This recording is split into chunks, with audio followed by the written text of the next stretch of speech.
Biraz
daha bunu alır mısınız? Güzel olmuş, alayım. Serdar, yapacak daha iyi bir şey yoktu herhalde. Burada takıldığına göre. Serdar Bey benim misafirim. Ay pardon, misafirin demek. Aynen öyle. Eğer rahatsız olduysan kalkabilirsin. Kimse seni burada zorla tutmuyor. Tamam o zaman. Ben sizi yalnız bırakayım. Ağzınızın tadını daha fazla kaçırmayayım. Tam isabet. Afiyet olsun size.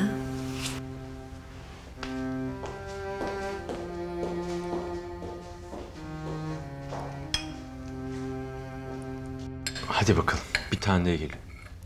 Hadi aç bakalım ağzını prenses. Oo, aferin benim akıllı cimcimeme. Hem akıllı hem huysuz. O ne demekmiş öyle? Dünyanın en söz dinleyen, en güzel prensesim o benim. Sen de dünyanın en amcasısın. En amca mı? O ne demekmiş öyle? En amca işte. Dünyanın tüm amcalarından daha amca. Seni kocaman seviyorum.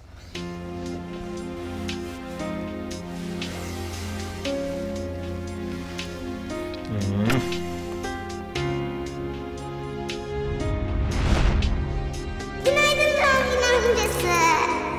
Kızım yavaş. İyi ki doğdun amca.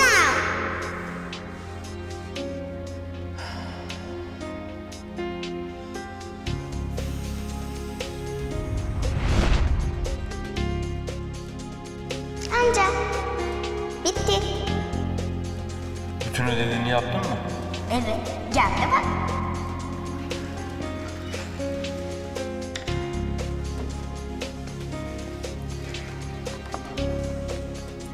Tuğçe amcasını çok seviyor. Amcası da cimcimeyi çok seviyormuş.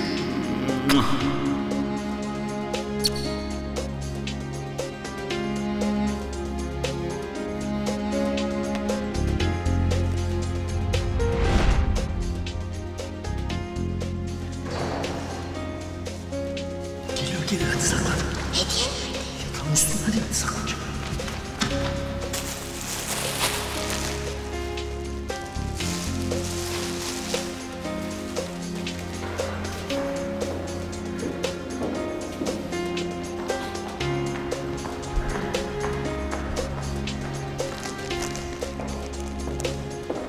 Abi Tuğçe'yi bulamıyorum bir türlü. Ortalıkta yok sabahtan beri. Ne demek yok Selim?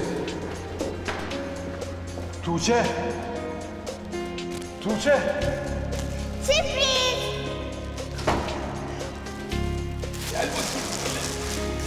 Alacağınız olsun. Babalar günü kutlu olsun babacığım. Selim durma orada öyle gel.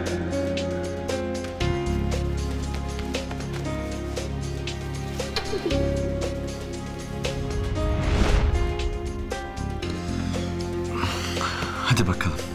Uyuma vakti geldi. Şimdi doğru yatağa, tamam mı? Tamam amcacığım. Hadi babaanne de iyi geceler de bakalım. İyi geceler babaanneciğim. İyi geceler yavrum. Ama Ben uyuyana kadar yanımdan ayrılmak yok, tamam mı? Tamam başımın tatlı belası benim. Hadi bakalım. Hadi bakalım. Gel bakalım. Hoppa.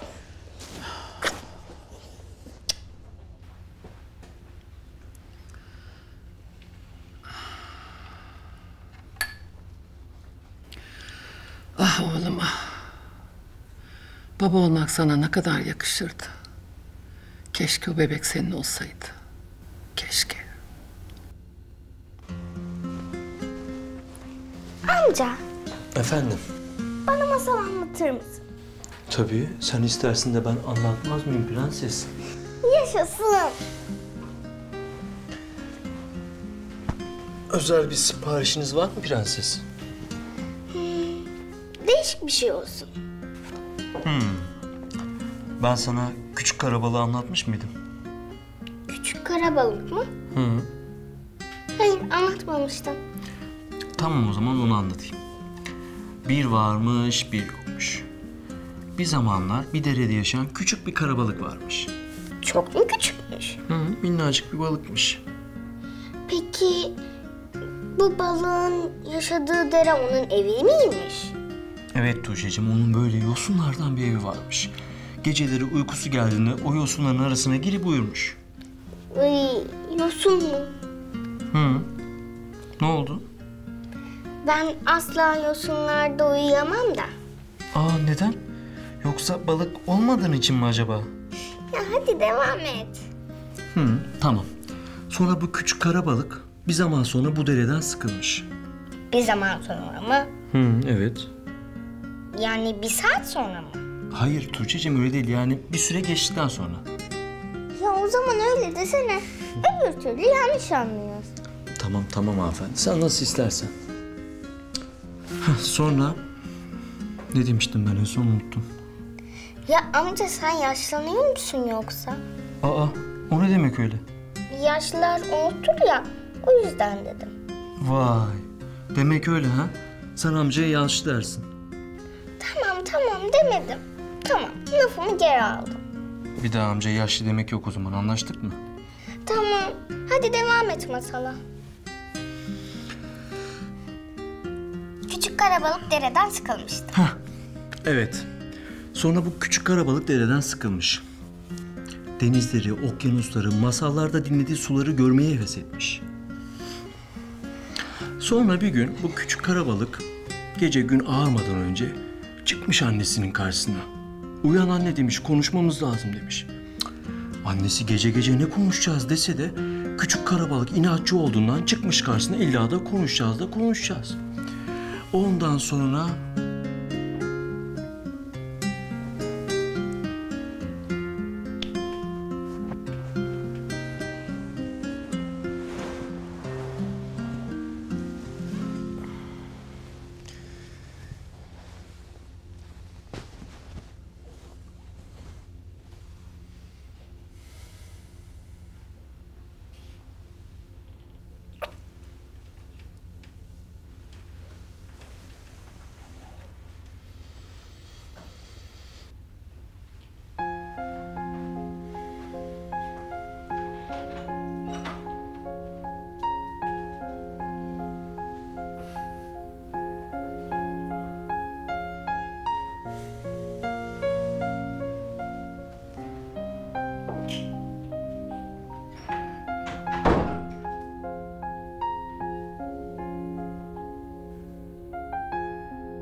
Gonca Hanım, bir misafiriniz var.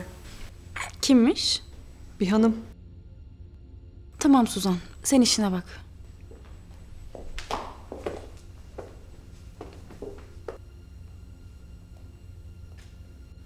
Vay anam, vay.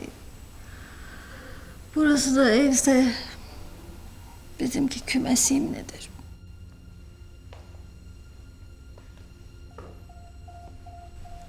Oo Nurten, hoş geldin. Hoş bulduk Gonca Hanım. Bakıyorum da son gördüğümden beri bayağı bir değişmişsin. Arada bir imaj yenilemek gerekiyor değil mi? Tabii. Neyse, anlat bakalım. Neymiş o acil konuşmamız gereken şey?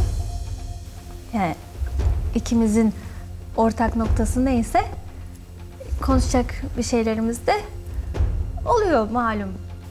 Değil mi? Yani? Elif diyorum. Elif.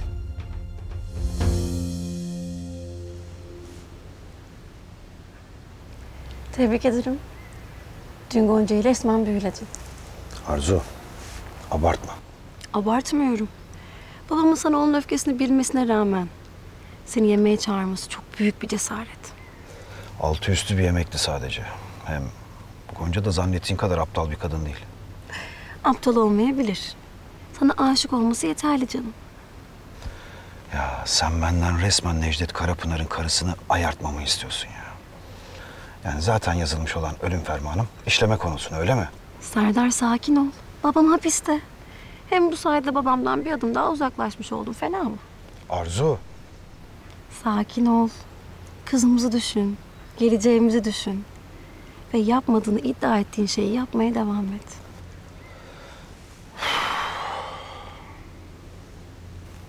Söylemeyecek misin? Ne oldu Elif'e? Yoksa başına kötü bir şey mi geldi? Yok. Yani evde maşallah. Gayet de iyi. Keyfi de yerinde. O zaman?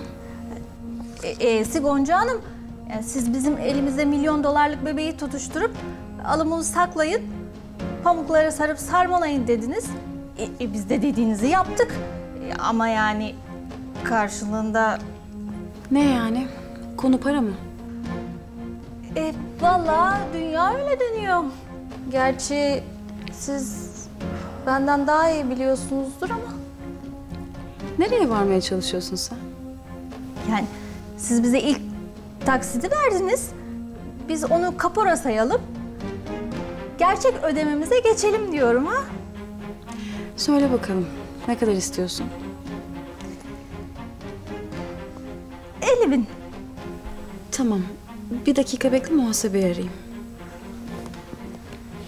Keşke işin başında seninle anlaşmış olsaydık. Yani o deli karı odundu, ormandı, kuyuydu derken işimizi bozdu vallahi. Alo, Hüseyin Bey. Merhaba Gonca Hanım, buyurun. Hemen hesabıma 50.000 TL havale istiyorum. Gonca Hanım, maalesef bu şu an mümkün değil. Sebep? Nejdet Bey'in bütün hesaplarına tedbir konuldu. Anlıyorum. Peki. Teşekkürler. Hayırdır Gonca Hanım? Betiniz benziniz attı. Hiç. Yani eğer para bulamıyorsanız ben çocuğu götüreyim babasına bırakayım. Yani ben ondan paramı da alırım. Yani derdim sizin işiniz görülsün. Hayır. Bir dakika dur.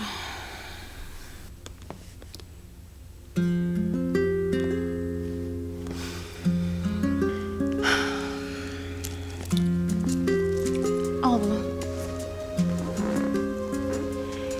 Paranın geri kalanını 2 gün sonra alacaksın, tamam mı? Ama olmadı şimdi. Yani anlaşmamız öyle değildi ki. Ya tamam. Bak sen benimle görüşmek istedin. Ben seni evime davet ettim. Sen de beni 2 gün idare et.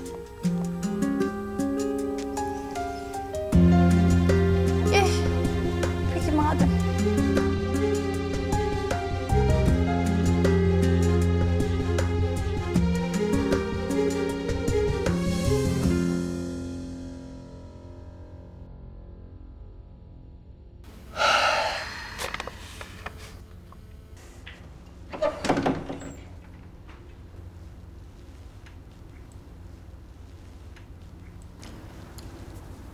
Abi, biraz konuşabilir miyiz?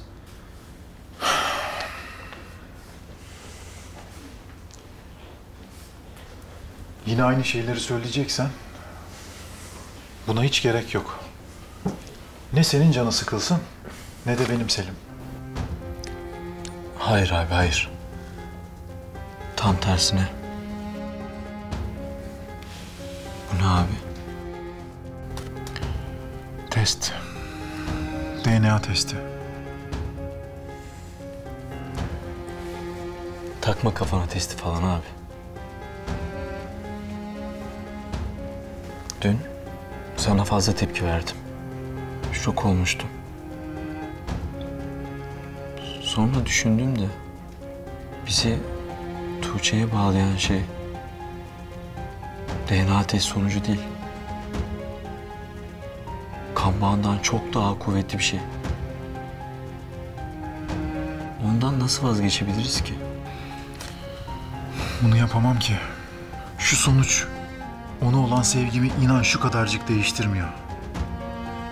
O benim kızım. Ölene kadar da bu değişmeyecek.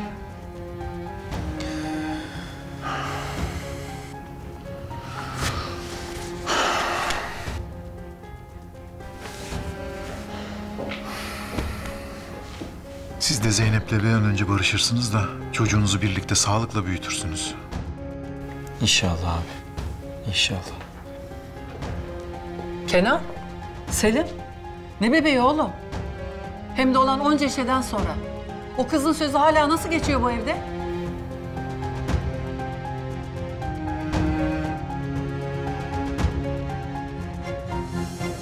Allah'tan kadın bir şey anlamadı. Bütün hesaplar nasıl bloke oldu anlamıyorum ya. Of. Gonca, Neredesin sen dünden beri Erkut? işim vardı biraz dışarıda. Ne oldu anlatsana ya. Kıyamet falan koptu diye yazmışsın. İlgine hayran kaldım doğrusu. Mesajımı okuyorsun ama öteki gün geliyorsun. Ya Gonca, anlatacak mısın ne oldu? 3 tane silahlı adam evi bastı. Ne? Nejdet'i sorup durdular. Onun borcu varmış. Yok dedim, hapiste dedim ama dinletemedim yani. Nejdet Bey'in borcu falan yok ki ya. Ben de bilmiyorum.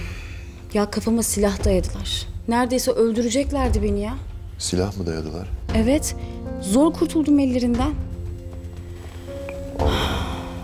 Kim ki bu herifler? Erkut, ya sen şimdi onu boş ver de hesapları tedbir konmuş, haberin var mı? Ne tedbiri ya? Tabii ki yok. Hiç şaşırmadım. Erkut, senin işin burası. Ya sen dışarıda vakit öldür diye Nejdet sana para ödemiyor ki. Ya Gonca, muhasebeci miyim ben? Ne bileyim ne gelmiş, tedbir gelmiş. Git Nejdet Bey'e sor, değil mi? Şimdi soramam. Benim paraya ihtiyacım var. Vereyim ben, ne kadar? Saçmalama. Öyle senin vereceğin 3-5 kuruşla hallolacak bir iş değil. Kasayı açmamız lazım. Yani bana yardımcı olman lazım. Yok öyle bir şey Gonca, yapamam. Ne demek yapamam ya? Ben bu evin hanımıyım. Unutuyorsun galiba sen. Sana emrediyorum Erkut. Yapamam Gonca. Nejdet Bey'in izni olmadan kasayı kimseye açamam. Çıkar bunu aklından. Ya ne olacak ya? Bir şey olmaz. Eğer Nejdet sorarsa ben istedim derim. Gonca, canıma susamadım ben. Ne sen sormuş ol ne ben duymuş olayım. Allah kahretsin. Of ya. Neden bana yardım etmeyeceksin? O zaman ben de Nejdet'e giderim.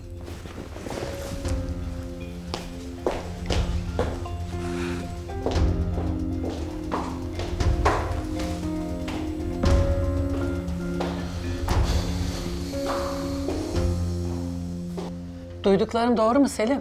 Konuşsana. Onca şeyden sonra Zeynep'le barışmayı mı düşünüyorsun? Evet anne. İnşallah barışacağız da. Allah'ım sen benim aklıma mukayyet ol. Evladım, kendi kulaklarımla duydum diyorum. O Erkut denen adam bebeğin babası benim dedi. Anne, yine başlama istersen. Hayır, başlayacağım. Çünkü seni korumaya çalışıyorum. Kimden koruyorsun anne sen beni? Oğlum, niye anlamak istemiyorsun? Zeynep sana... Anne tamam. Lütfen. Bak kalbini kırmak istemiyorum. Anne, Selim'in üstüne daha fazla gitme olur mu?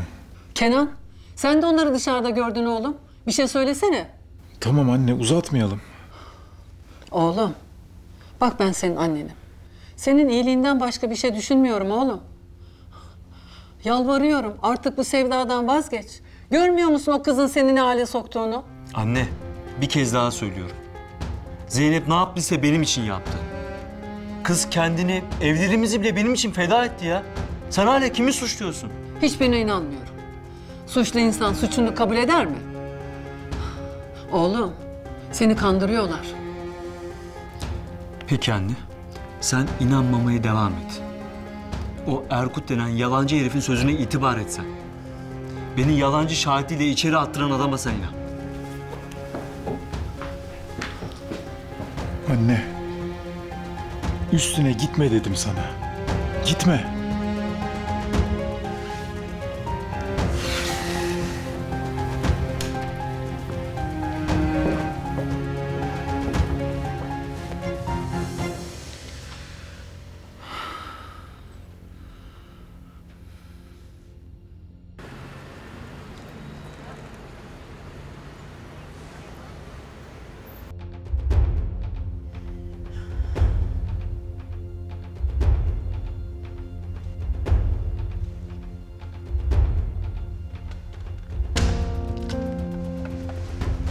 Nejdet. Gonca, hayatım. Nasılsın bir tanem? Ben seni çok özledim. Ben de canım. Ben de seni çok özledim. O güzel yüzünü görmeyi, sesini duymayı, saçlarını okşamayı. Her zamanki gibi ışıldıyorsun yine. Nasılsın? Bir şeye ihtiyacın var mı? Ufak tefek şeyleri Erkut'la hallediyoruz zaten. Benim bir tek sana ihtiyacım var. Sen nasılsın peki? Evde her şey yolunda mı? Bildiğin gibi işte. Arzu seni çok zorluyor mu? Düşünecek o kadar çok şeyim var ki inan Arzu aklımda bile değil. Ne oldu hayatım? Bir şey mi var? Hesaplarımıza tedbir konmuş. Biliyorum canım. Biliyor musun? Avukatla ve muhasebeciyle görüştüm. Savcılığın işiymiş. Ama merak etme, geçici bir durum bu. Anlıyorum. Anlıyorum canım da Erkut kasayı açmayınca ben de ne yapacağımı şaşırdım. Kasayı mı açmadı? Evet. Senin iznin olmadan açamazmış. Sen niye açmak istedin ki kasayı? Erkut anlatmadı mı? Alacaklı adamlar kapıya dayandı. Bir sürü olay çıkarıp benim üstüme yürüdüler. Gonca sen ne diyorsun? Ben de tam olarak bilmiyorum. Sizin aranızda bir alacak verecek meseleniz varmış. Bu imkansız. Demek ki senin yokluğunu fırsat bildiler Nejdet. Niye imkansız olsun? Çünkü benim kimseye borcum yok da ondan.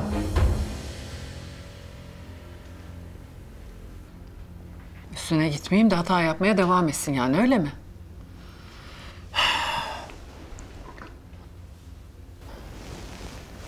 O zarf da ne öyle?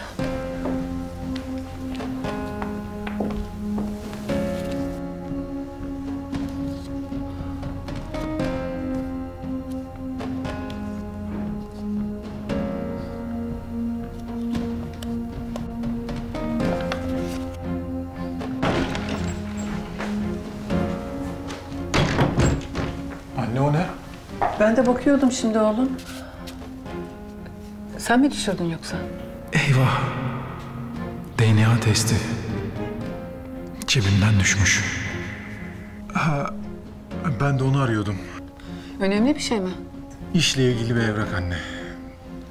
Görüşürüz.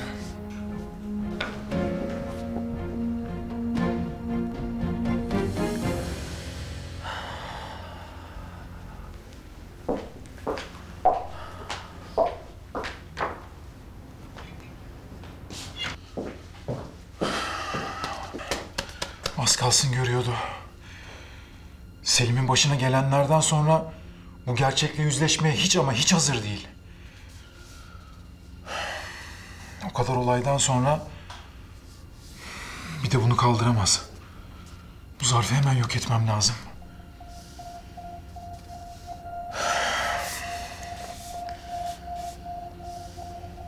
Anlayamıyorum. Kim bu adamlar? Benden ne istiyorlar? Alacaklılarmış diyorum işte. Gonca, ben Nejdet Karapınar'ım. Benim kapıma dayanıp benden para isteyecek adamın yürek yemiş olması lazım. Sinirlenesin diye söylemedim. Lütfen. Tamam canım. Tamam. Sen bana şu olayı baştan bir anlatır mısın? Dün evde oturuyordum. Kapı çaldı. Sonra birden bağırışmalar falan oldu. Yani ben ne olduğunu anlayamadan içeri 4 tane silahlı adam girdi. İçeride bizim çocuklardan kimse yok muydu?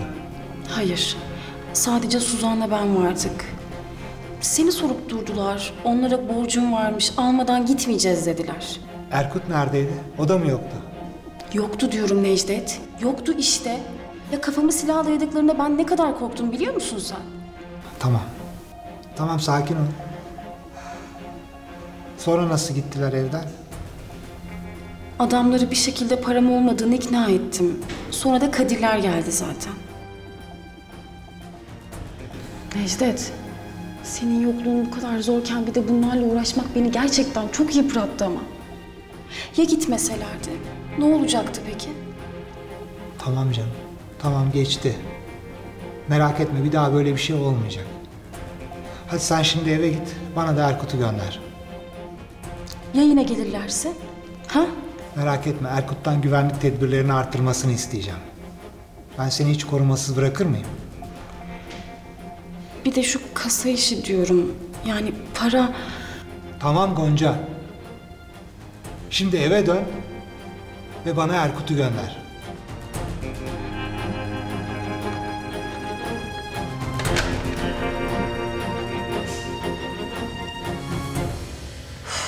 İnanamıyorum ya.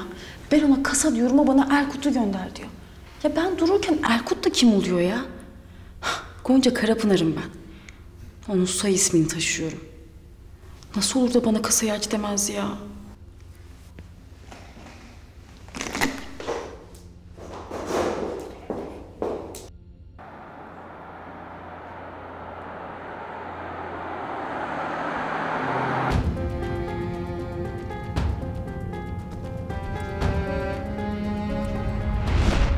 Yaşadıklarımızın, aşkımızın, bebeğimizin hatırı için affet beni.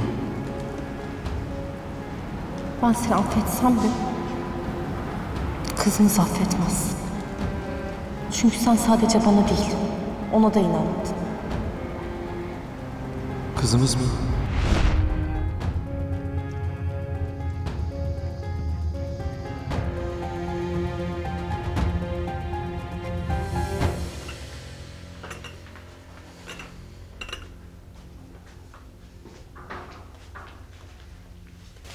Zeynep, çay getirdim sana. Bak yeni demledim.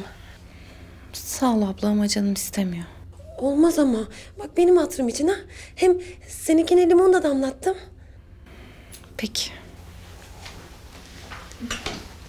Melekciğim, yemeğin altını kapattım, pişmiş canım. Tamam canım. Hadi sen de gel otur. Çayın daha soğumasın. Zeynep, vitaminlerini aldın mı canım? Hı hı. Akşama da türlü yaptık. Eğer başka bir şey de yemek istersen onu da hemen yaparız. Yok abla, canım pek bir şey istemiyor zaten. Zeynep'ciğim, biraz dışarı çıkıp hava al istersen. Hem bir değişiklik olur, dolaşırsın ha? Yok abla, iyiyim ben böyle. Bir dükkana kadar gidip gelirsin. Hem Feride'yi de görmüş olursun ha?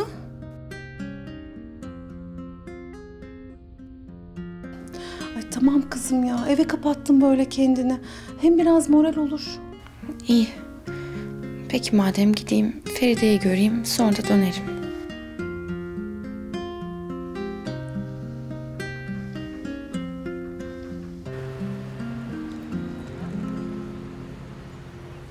Bu bileklikle beni oyalamayacağını düşünüyordur inşallah. Neyse, kendisi bilir. Ya söz verdiği parayı 2 gün içinde elime sayar ya da sonuçlarına katlanmak zorunda kalır.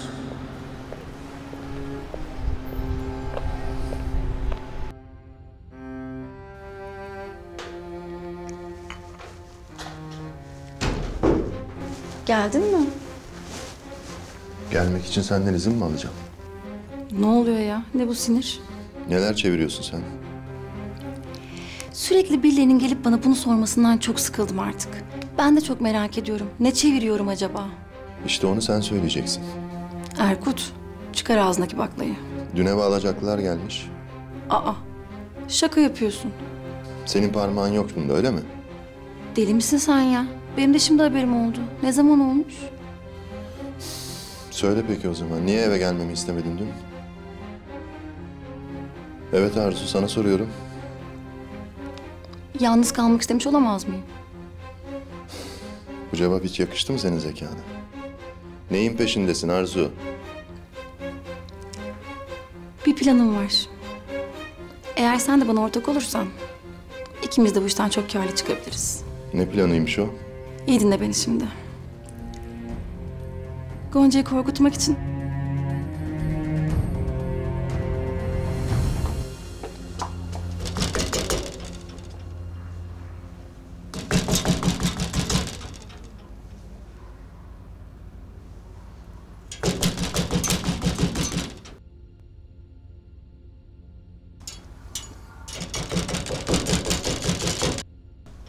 Kim o? Kız!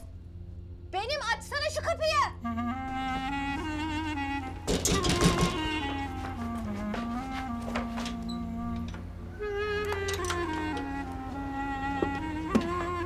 Hele şükür.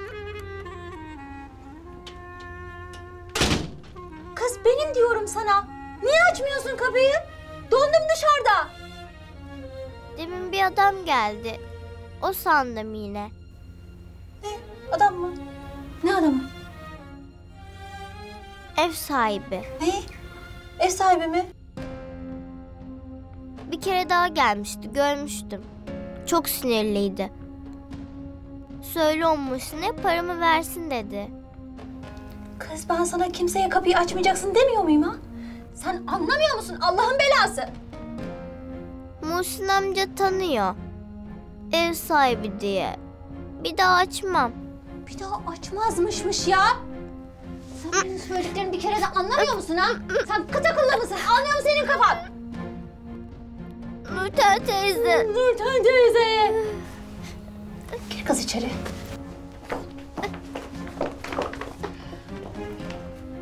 Senin için bir eğlence düzenledim prenses. Şu odaya gir de tek başına kal da gör gününü. Buradan çıkmayacaksın. Nurten teyze ne olur kilitleme beni. Sus! Yoksa o dilini kopartırım senin. Adımını atmayacaksın dışarı. Duydun mu beni? Geç.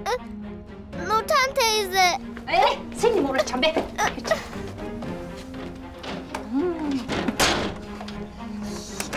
Bir de uğraşamayacağım seninle. Ay lütfen. Ay, nereden çıktı şimdi bu ev sahibi ya? Nurten teyze. Muhsin Efendi. Pılısını pırtısını topladı.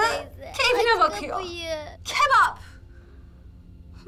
Ya, yine bütün işler bana kaldı ya. Kapıyı aç lütfen. İşin yoksa uğraş dur. Nurten teyze. Aman. Nurten teyze lütfen.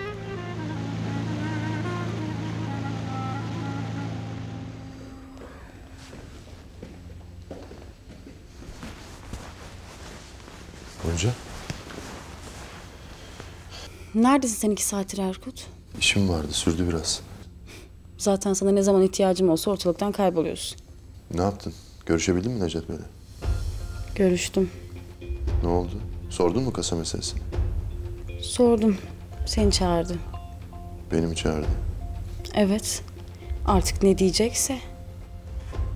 Ne duruyorsun öyle? Gitsene, bugün görüş günü. Tamam, çıkıyorum.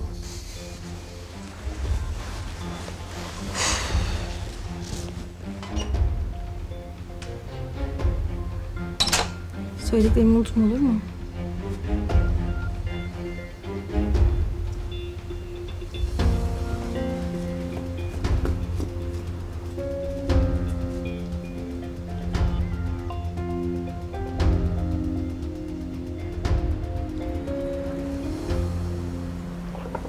Ne iyi ettin de geldin Zeynep abla. Benim de aklım sende kalmıştı. Aslında hiç gelebilecek bir halim yoktu ama iyi oldu benim için de. Evet, bugün çok daha iyi gözüküyorsun. Feride, biz senin hakkını nasıl ödeyeceğiz? Olur mu öyle şey abla, ne hakkı? Dükkanın bütün yükü senin üstüne kaldı. Benim için yaptıklarını söylemiyorum bile. Evinin kapısını açtın bana, hem de hiç düşünmeden. Melek ablanın, senin, rahmetli Melih abinin yaptıkları yanında devede kulak bile değil bu söylediklerim, inan. Hem benim bir faydam dokunabiliyorsa ne mutlu bana.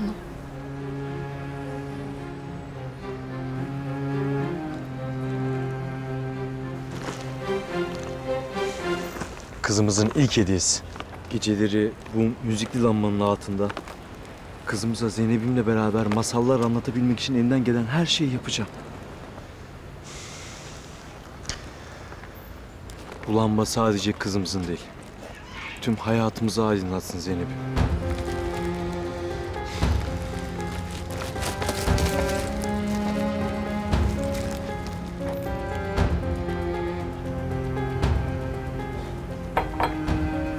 Canım çok güzel olmuş. Eline sağlık. Afiyet olsun.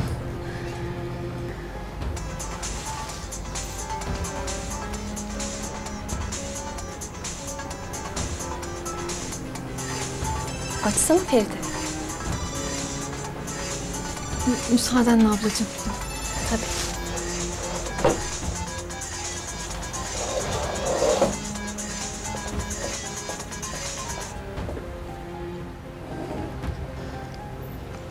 Hadi Feride, aç artık şu telefonu.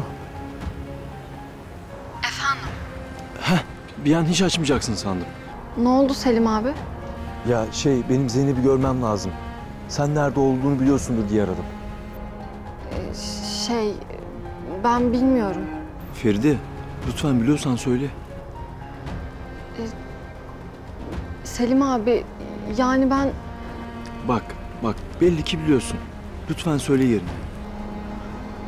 Ya Selim abi, ben çok arada kalıyorum ama böyle olunca. Ya arada kalacak bir şey yok Feride. Sen Zeynep'in mutlu olmasını istemiyor musun? Tabii ki istiyorum. Tamam işte, benim de tek istediğim onu mutlu etmek zaten. Ama Zeynep abla ne der ki bilemedim şimdi.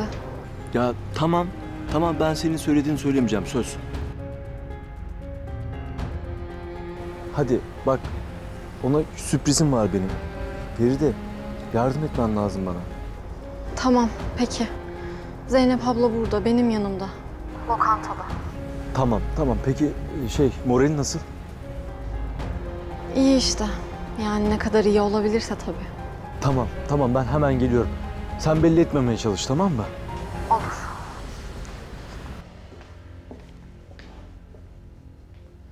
Buranın hali ne böyle? Seher! Seher! Buyurun Aliye Hanım. Bu salonun hali ne? Oyun odası mı burası? Niye toparlamıyorsun? Mutfağı temizliyordum da. Şimdi bırak mutfağı falan. Önce şurayı toparla. Hemen hallediyorum Aliye Hanım. Sadece bu değil ki. Evin her tarafı toz içinde. Ben söylemeden senin bunları yapman icap eder. Aliye Hanım, ben elimden geleni yapıyorum. Bahane işitmek istemiyorum Seher. Elinden gelen yeterli değil demek ki. Daha özenli çalışmalısın. Kafamda bir sürü mevzu var zaten. Bir de bunlarla uğraştırma. Tuğçe'nin bugün banyo günü, unutma. Tamam efendim.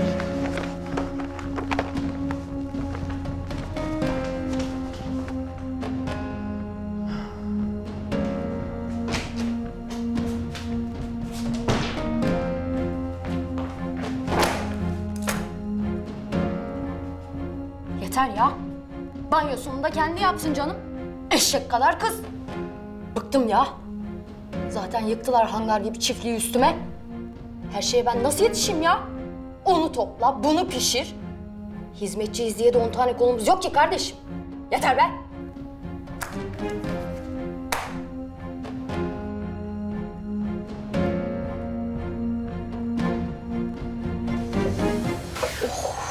İçimde bir kazındı ki ha. Ay, şöyle şunun üstüne dilimlenmiş bir de sucuklar olacaktı. Mis. Nerede? Sözde elimizin altında altın yumurtlayan tavuk var ama yumurtlar hale gelmedi ki.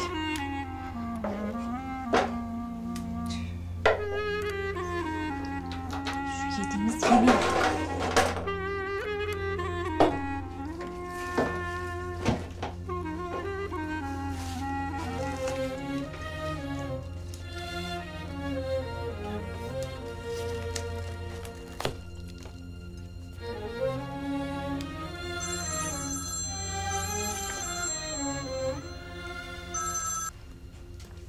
Seher. Abla, ne yaptın? Aldın mı parayı Gonca'dan? Yok alamadım. Ne bu şiddetin böyle? Hani alıyordun parayı? Alırız diyordun, emin konuşuyordun. Tamam. Alacağım, 2 güne söz verdi. Kesin dedi. Ne sinirleniyorsun sen şimdi? Abla, o para 2 güne kadar geldi. Yoksa ben işi bırakıyorum ona göre. Ya Seher, ne celalleniyorsun? Ne oldu bakayım, anlatsana. Ne olacak? Huysuz kadın yine beni tersledi, azarladı. Ne, şu evin büyük hanımı mı? Niye? Ne oldu? Bir hata mı yaptın? Ha, illa hatayı benim yapmam gerekiyor değil mi? Ya torunu salonu bit pazarına çevirmiş diye kadın bana bağırdı çağırdı ya. Yok eksiklerim varmış, yok her yer tozluymuş. Ay Allah'ım ya. Ya bir sus da motorun soğusun be kızım. Abla, anlamıyor musun? Dayanamıyorum diyorum, dayanamıyorum. Ya tamam Seher. Allah Allah. Kendin söylüyorsun işte huysuz kadının teki diye. Köprüyü geçene kadar be kızım. Dayan biraz. Ya dayanamıyorum diyorum. Dayanamıyorum. Ya dur. Bir sakin ol. Öfkeyle kalkan zararla otururmuş be kızım. Yani derdin ne senin? Allah Allah. Biz bir yolumuzu bulalım. Abla. Ben Türkçe konuşmuyor muyum ya? Dayanamıyorum diyorum, dayanamıyorum.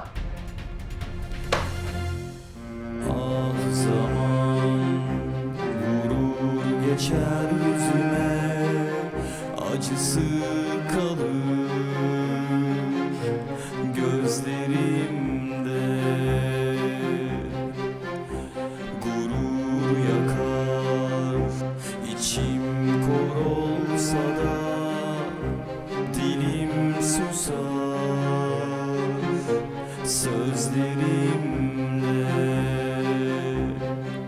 Dağıtır ayırır bizi kader, uzak bana yasaklı yüzün, çoğalıp büyüyor içimde keder, ellerimde bir çare hüzün, tükenip bitiyor dilim